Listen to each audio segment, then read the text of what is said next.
welcome back to Learn Economia. In this video, we are going to look at the second part of monetary policy aspect. We have seen that the monetary policy is a policy which is undertaken by the Central Bank of an economy. It has got several objectives like attaining stability with respect to economic growth, stimulation of economic growth, increasing employment situation, etc., etc., etc. And for the same, the central bank uses certain measures or tools or instruments in order to attain, in order to make or in order to regulate the money supply in the economy. And we have seen some quantitative tools or quantitative methods of credit regulation. And in this video, what we are going to look at is that we have actually ended the previous video by saying about CRR.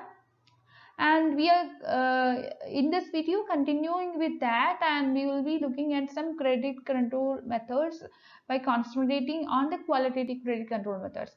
Okay. So as a reduction of cash reserve ratio, the availability to lend by the banks increases, and the banks would tend to make more credit available to borrowers, or to make it available at a lower rates would be there. Okay. Now, if the borrowers for one reason or the other do not respond favorably, that means that if they are not prepared to borrow, then the credit will not be expanded.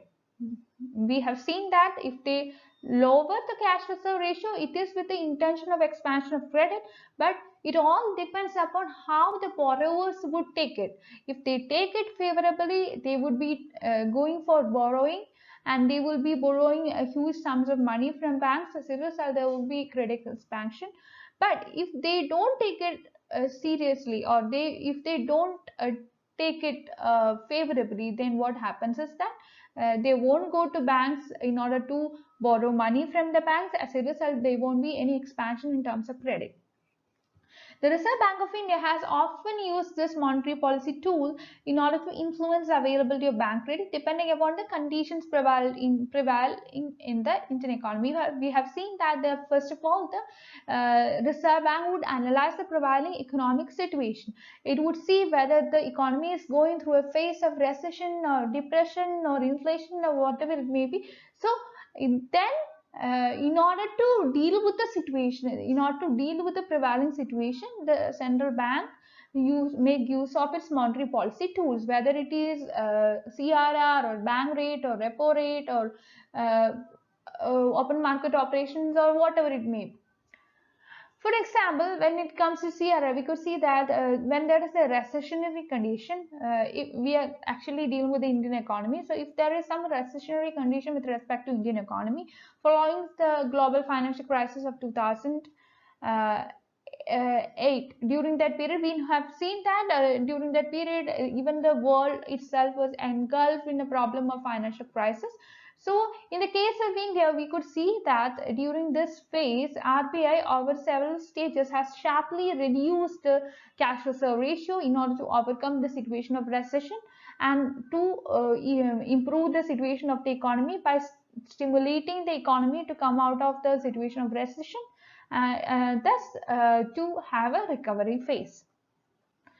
Thus, with the reduction in CRR or cash reserve ratio, a lot of cash reserves were released for the banks, which was then used by banks to provide loans to the businessmen, industrialists, etc., so that they could undertake investment projects, and also individuals can go to banks and take up loans in order to buy houses, cars, scooters, so whatever they prefer. This has led to an increase in aggregate demand in the economy, which helped in the recovery of the Indian economy. This is what happened in 2008.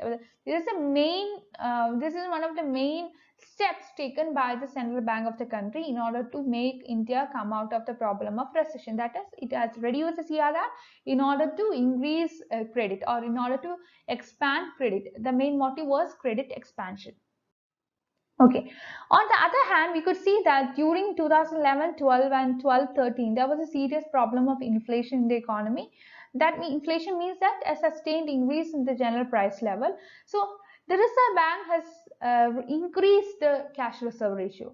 As a result, banks had to keep more cash with the Reserve Bank, resulting in the decline of the availability of credit, and this has helped in curtailing consumption and investment demand in the economy because there was a lack of credit, and this increase in CRR for banks helped a lot in with respect to reducing the aggregate demand in the economy, and this has brought a fall in the wholesale price index inflation, and it has fallen to about 5% in April 2013.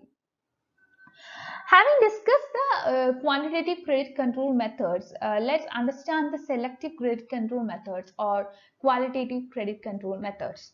So this methods, it is meant to controlling your credit, which is meant for a special purpose. Okay, we have seen the quantitative credit control methods or general methods, which mainly which is mainly aimed at controlling the quantity of the credit that is available in the economy.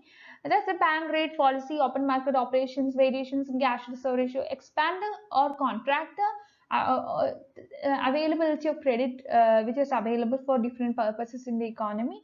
So first of all, the central bank would analyze the prevalent situation, then it would make use of appropriate tools. If it is intended to expand credit in the economy, then it will make use of all these quantitative credit control tools appropriately, or in that sense, or if it is intended to contract the availability of credit in the economy, then it will make use of these quantitative credit control methods in that sense. It will depend upon the prevailing economic conditions. Okay.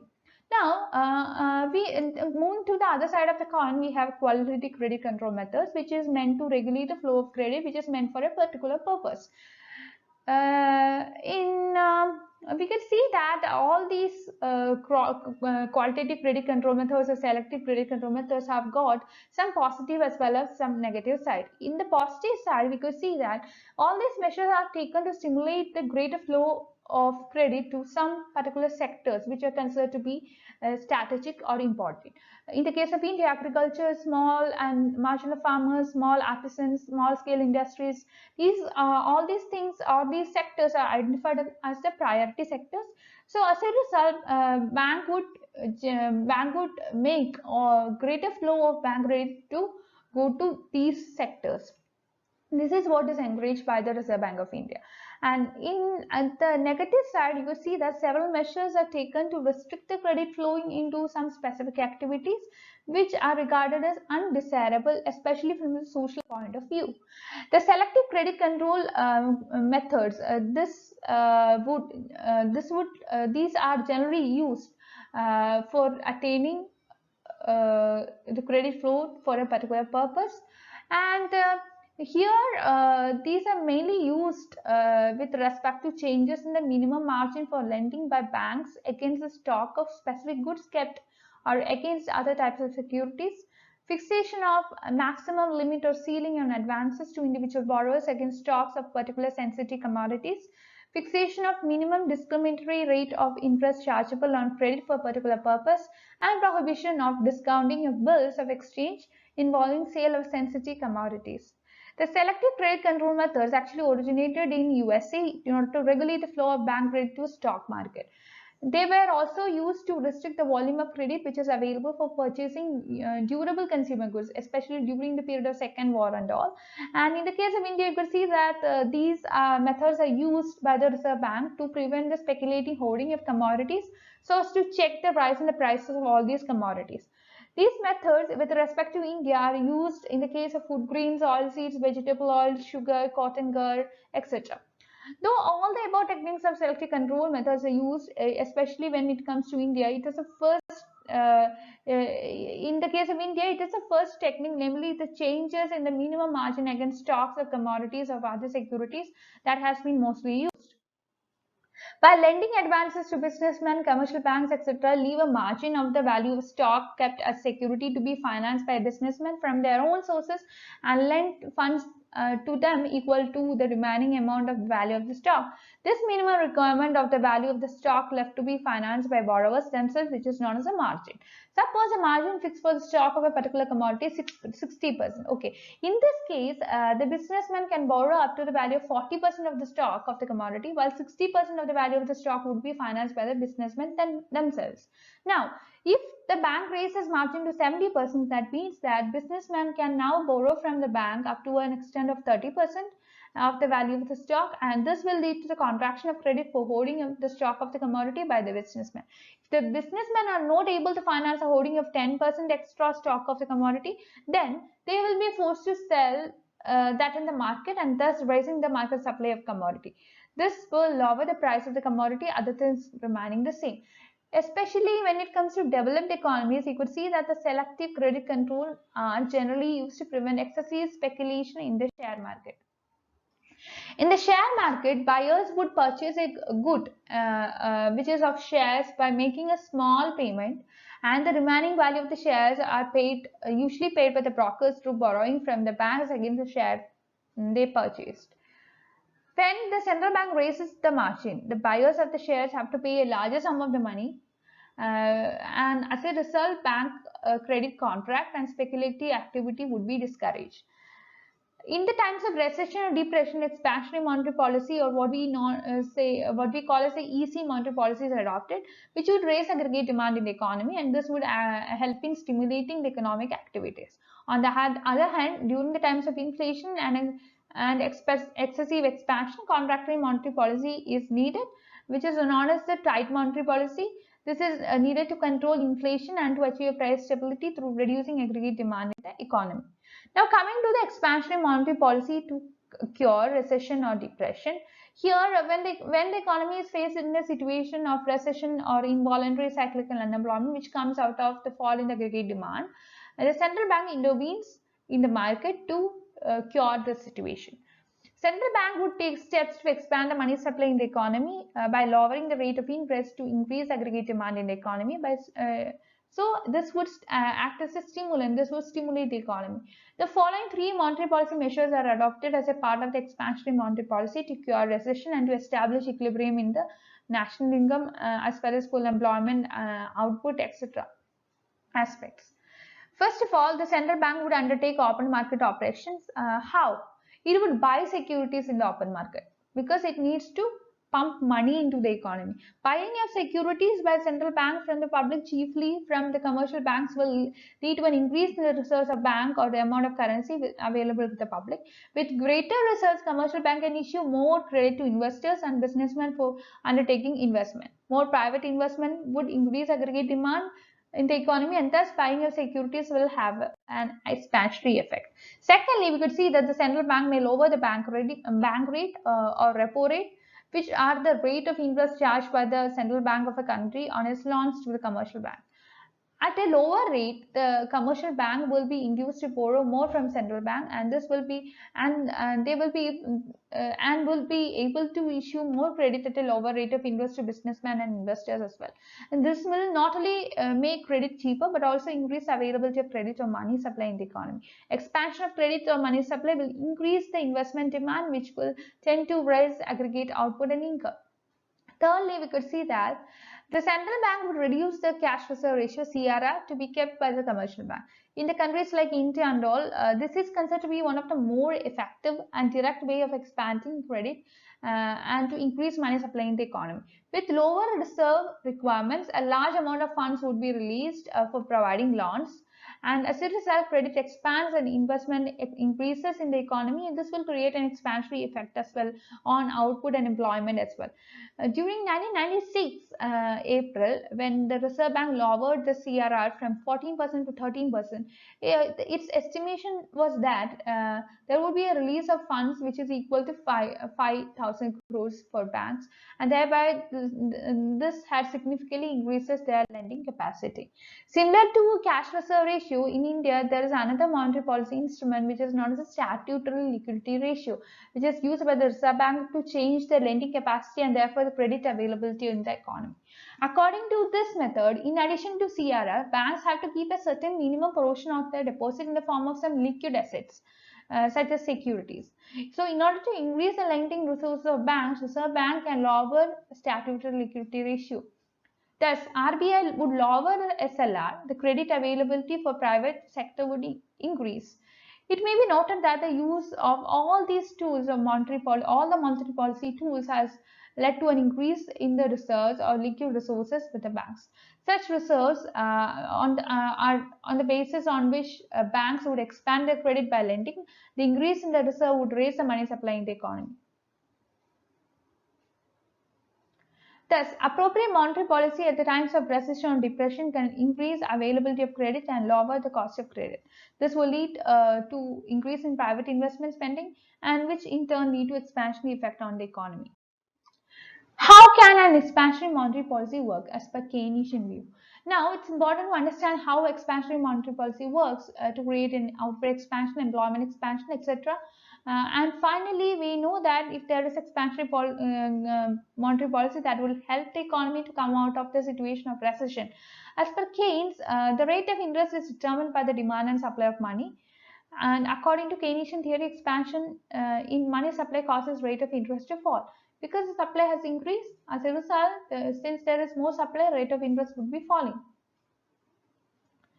And this fall in the rate of interest will encourage businessmen to borrow more from the investment, more for the investment. As it is known, rate of interest is the opportunity cost of funds invested for purchasing capital goods.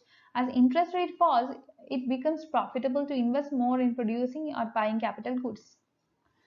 A fall in the interest rate would rise the investment expenditure, which is important component with respect to aggregate demand.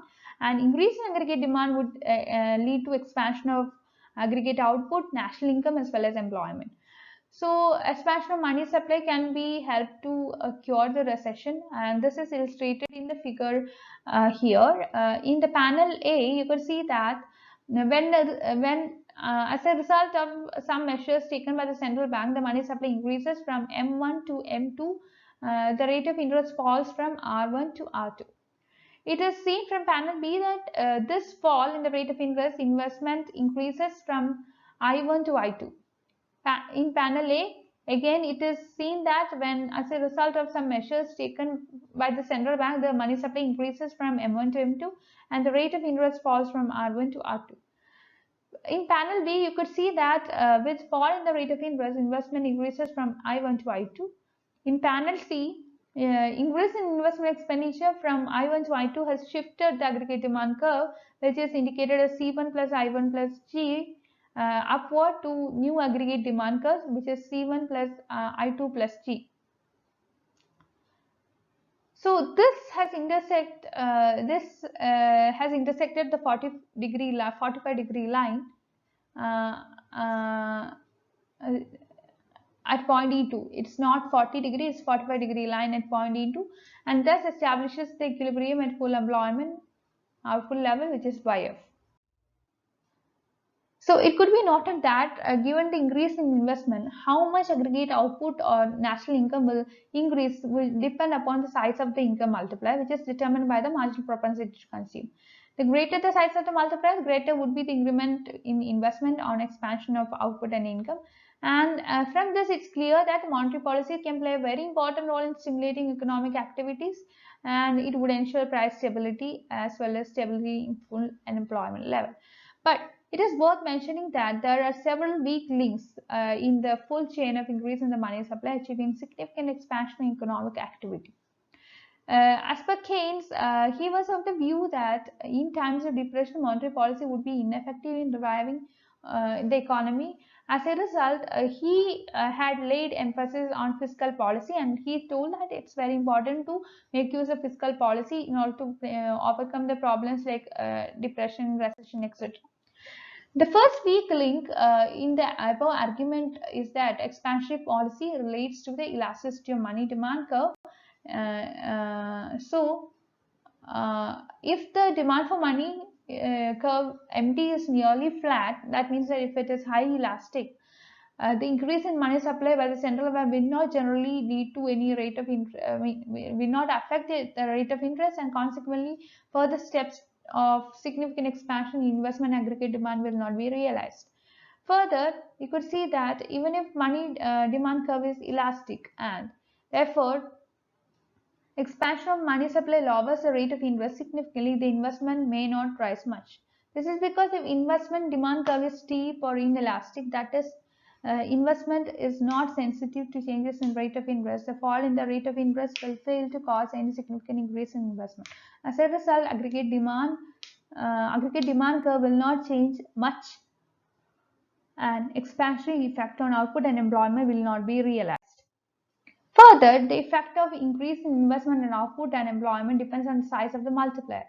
If there are several leakages in the multiplier process, even increase in investment may not bring about change in the output and employment. Thus, because of several weak links in the process of chain of expansion and money supply bringing about expansion, Keynes remarked that there are many a slip between a cup and a lip.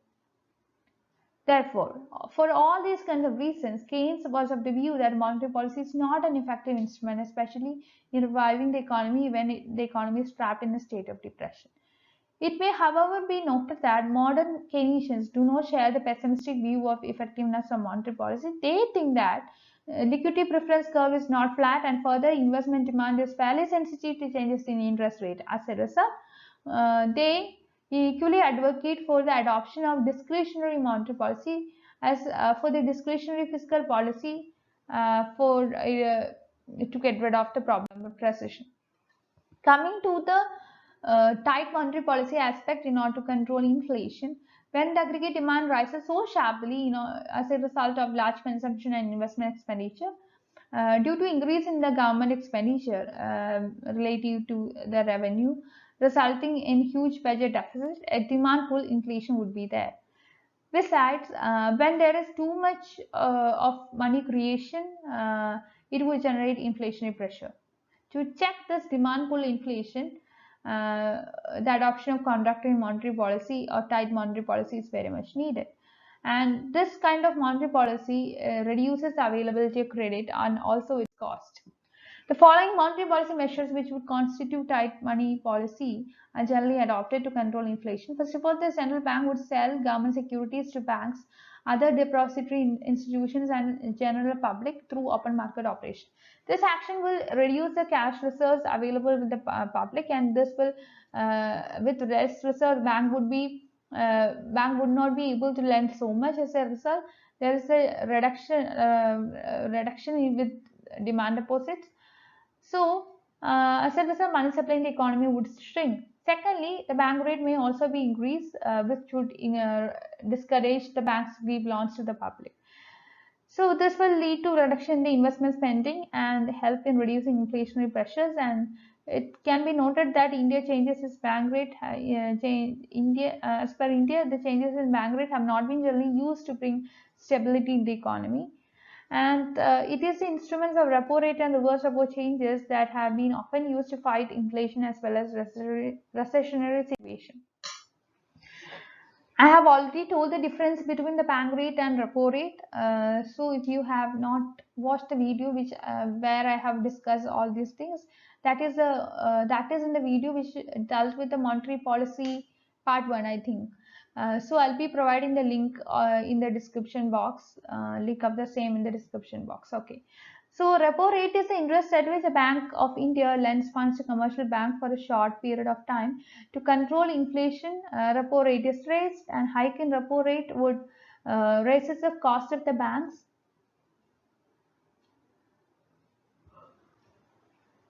And this rise in lending rates will increase borrowing costs for businessmen, which will lead to credit contraction. The most important anti-inflationary measure is raising the statutory liquidity ratio, which is the third one, and this would reduce the reserves available with the banks. And in order to meet the new and higher reserve requirements, banks have to reduce its lending, and as a result, there would be lesser credit available in the economy. So besides CRI, we have to understand that the SLR, what we have seen, can also be increased through the excess reserves of the banks and mocked by resulting in contraction of credit. Fourthly, an important anti-inflationary measure is the use of qualitative credit control, namely raising minimum margins for obtaining loans. from banks against the stock of sensitive commodities like food grains, oilseed, cotton, etc. As a result of this pressure, businessmen themselves will have to finance to a greater extent the holding of inventories of goods and will be able to get less credit from banks. This selective credit control method has been extensively used in India in order to deal with the problem of inflation. Now, how tight monetary policy works? Here, a tight monetary policy seeks to reduce the money supply through contraction of credit, and also it will raise the cost of credit. The higher the interest rate, the investment spending would be reduced. So the decrease in the aggregate demand tends to restrain demand pull inflation. How tight monetary policy helps in checking the inflation is graphically explained here. If due to a budget deficit and excessive creation of money, aggregate demand would shift to C1 plus I2 plus G2. Inflationary gap of E1H would be there, and this is the sum of the consumption expenditure, private expenditure, and common expenditure. Here it exceeds the full employment output by E1H, which would create a demand pull inflation, causing a rise in prices. Though with aggregate demand curve C1 plus I2 plus E2, equilibrium reaches its point E2, and as a result of national income increases, but only in money terms, real income or output level would be remaining constant at OYF. Now in panel A, you could see that if tight monetary policy succeeds in reducing money supply from M2 to M, the rate of interest will increase from R1 to RR of the figure. This reduction in investment expenditure would shift the aggregate demand curve to downward and aggregate this reduction in the investment expenditure would shift the aggregate demand curve to downward, and as a result we can see that the equilibrium is once again established. In Africa, we could see that it is assumed that contraction of money supply from M2 to M1 as a result of rise in the rate of interest from R1 to R2 is sufficient enough to reduce investment expenditure, which is equal to I2 minus I1, which is equal to inflationary gap, and in this way macroeconomic equilibrium without any inflationary pressure is established at output level by F. It could be noted that in our analysis of successful working of the tight monetary policy, it's assumed that the demand for money curve is fairly steep so as to push the rate of interest from R1 to R2, and further that the investment demand curve 2 in the panel B is fairly elastic so that the rise in the rate of interest from R1 to R2 is sufficiently enough to reduce the investment by I2 minus I1, which is delta I. If these conditions regarding the slopes of the money demand curve and investment demand represent the real world situation, then tight monetary policy will succeed in controlling the inflation and ensuring price stability. So we can sum up by saying the Keynesian view of how expansionary and contractionary monetary policies work to achieve the twin goals of price stability and equilibrium at full employment level is the output, which is shown in the accompanying box here. So at one side you can see expansionary monetary policy, and on the other side we can see the tight monetary policy. During expansionary monetary policy, the problem is recession and unemployment. During tight monetary policy, there is inflation. So these are the measures taken by the Reserve Bank during each of these times. So coming to the liquidity trap aspect and the ineffectiveness of monetary policy, what would happen if there is any monetary policy and the economy is going through a phase of liquidity trap? Keynes and his followers doubted the effectiveness of monetary policy in pulling the economy out of the problem of depression, and they therefore emphasized the role of fiscal policy for fighting the problem of recession. As per Keynes, during severe recession, people would have a high elastic demand for money at low interest rate, and at low rate of interest, banks hold on to whatever money reserves they happen to get, and people in general hold on whatever they have. Here, everyone would be interested to hold money with them, whereas transaction demand for money is determined by the level of national income, and speculative demand depends upon the expectation regarding future rates of interest.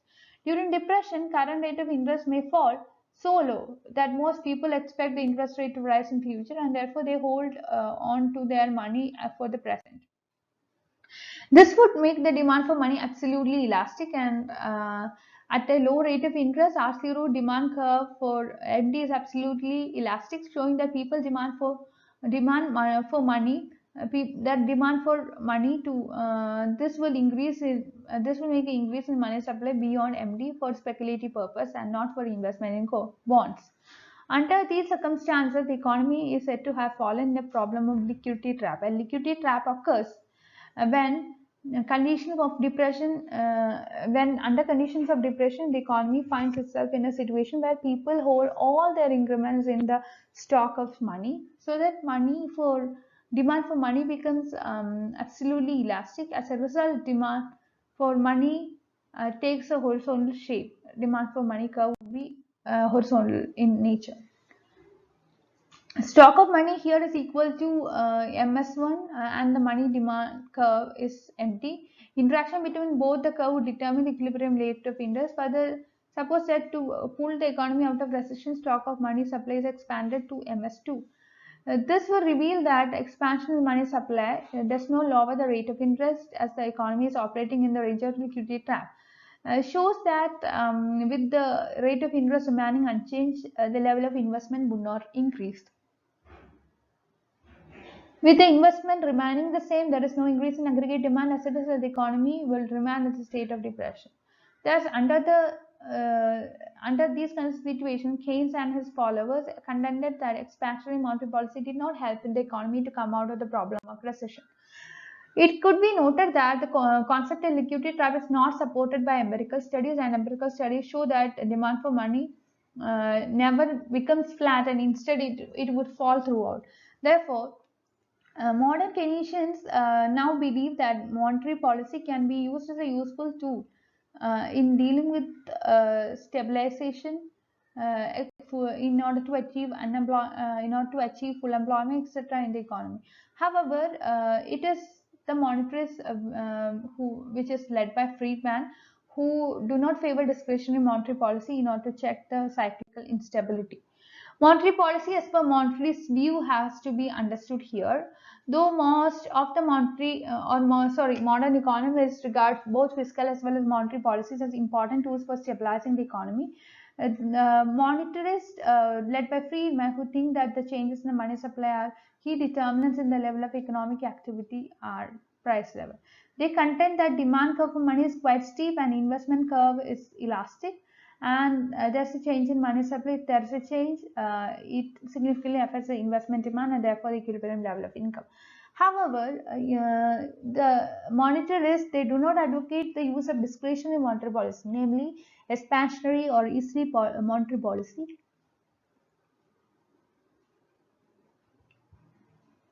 which would lift the economy out of the problem of recession, and tight monetary policy to check inflation.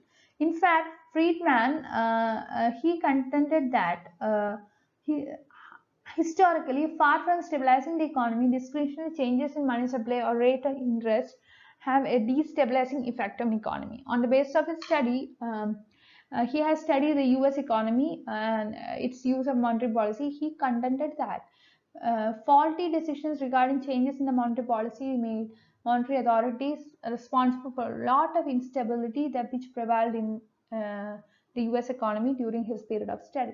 According to monetarists, thus, it is not the presence of certain inherent destabilizing factors in the free market economy, but monetary mismanagement by discretionary monetary policies which would act as a root cause of the problem of economic instability.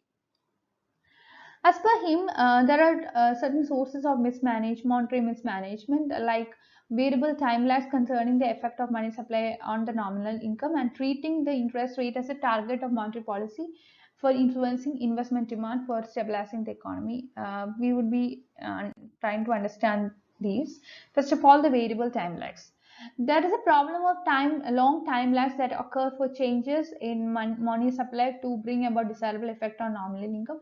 From his empirical studies, Friedman concludes that it takes about 6 months to 2 years for changes in money supply to produce some significant effect upon the nominal income. And they argue that this monetarist school of thought argue that It's extremely difficult to follow time lag involved in the specific monetary policy measure adopted to tackle the problem, which is impossible to determine when a particular policy measure should be taken and which policy measure, expansionary or tight, is suitable under the given situation.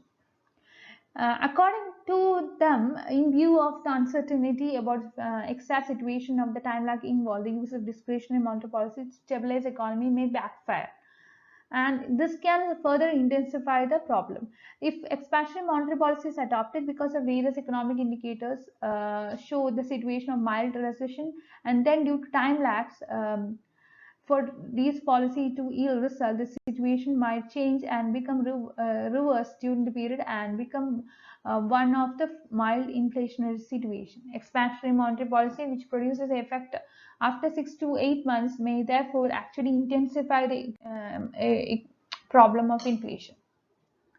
Now, the second thing, the interest rate is the wrong targeted variable. Here, the monetarists have asserted that the monetary authorities have tried to control the interest rate to stabilize the economy. It has argued that central bank cannot simultaneously stabilize both interest rate as well as money supply. By controlling interest rate, it is actually destabilizing the economy. For example, if the economy is recovering from a phase of recession, which is presently approaching full employment and aggregate demand, output, etc., then the transaction demand for money would increase, and the increase in the transaction demand for money will cause the rate of interest to increase. But if the monetary authorities have chosen to stabilize interest rate, they would adopt a tight monetary policy to prevent the interest rate from going up. But this tight monetary policy to check the rate of interest from rising will lower the aggregate demand in the economy in recovering. So in this situation, it will cause recession again. Thus, attempt by central bank to stabilize the interest rate will create the economy more and more unstable. Similarly, when the economy is going into recession, it will result in lowering aggregate output prices, etc. This fall in aggregate output prices will cause transaction demand to go low, and decrease in transaction demand will lead to fall in interest rate. To prevent fall in interest rate, money supply is increased. If it is increased, it will generate inflation in the economy, and thus steps taken to stabilize the interest rate would cause instability in the economy rather than removing it. So that's all. Please like, share and subscribe to this channel for more videos, and also I welcome you to my Telegram group and Telegram channel to discuss your doubts. Thank you for watching.